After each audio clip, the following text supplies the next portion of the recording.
নমস্কার বন্ধুরা, কেমন আছেন সবাই? উজ্জয়িনীর রান্নাবান্নাতে আবারও হাজির হয়ে গেছি আপনাদের সামনে নতুন আর একটি ভিডিও নিয়ে। তো আজকে আমি বাড়িতে ছানা মাখা বানাবো।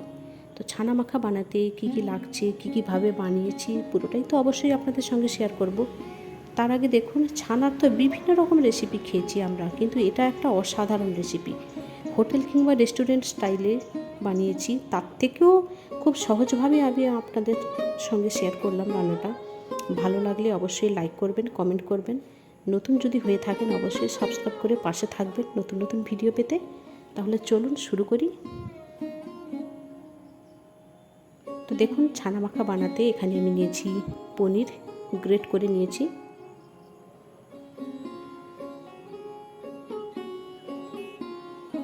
আর নিয়েছি কাঁচা লঙ্কা। কাঁচা লঙ্কাটা পেকে গেছে অবশ্য, তো সেটাকে চিড়ে নিয়েছি।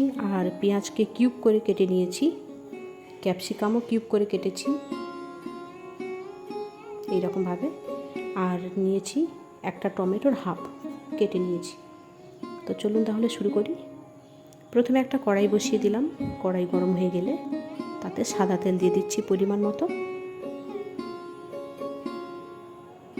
এবার তেল গরম হয়ে গেছে, গোটা জিরে দিচ্ছি। এবার দিচ্ছি কুচনো আদা। আদা একটু ভাজা ভাজা হয়ে গেলে দিয়ে দিলাম কাঁচা লঙ্কা।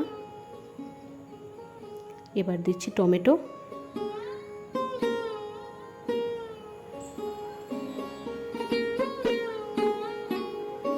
টমেটো একটু হালকা ভাজা হয়ে আসবে। এবার দিয়ে দেব ক্যাপসিকাম আর পেঁয়াজ।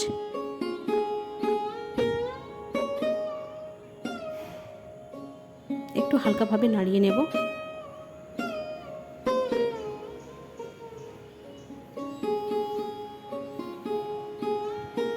এবার দেব পরিমাণ মতো লবণ, হলুদের গুঁড়ো, সামান্য লাল লঙ্কার গুঁড়ো, সামান্য ধনে গুঁড়ো, জিরে গুঁড়ো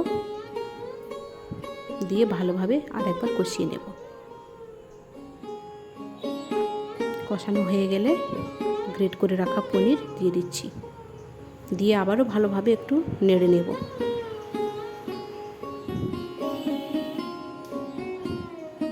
স্বাদ অনুযায়ী চিনি দেব। এবার হাফ বাটি জল দেব,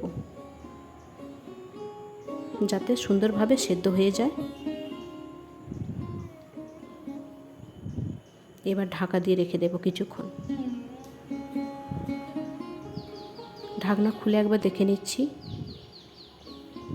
ওয়াও, দারুণ হয়েছে। তো দেখুন, আর একটু ফুটবে, আমি আর ঢাকনা দেব না। হয়ে গেলে নামিয়ে নেব। নুন মিষ্টির ব্যালেন্সটা অবশ্যই দেখে নেবেন। রুটি কিংবা পরোটার সঙ্গে জাস্ট অসাধারণ। একবার অন্তত বাড়িতে বানিয়ে দেখবেন, ভীষণ সুন্দর লাগে। নিরামিষ দিনে পেঁয়াজটা বাদ দিয়েই করবেন। আজকে এখানে শেষ করছি, দেখা হচ্ছে পরের ভিডিওতে। ধন্যবাদ।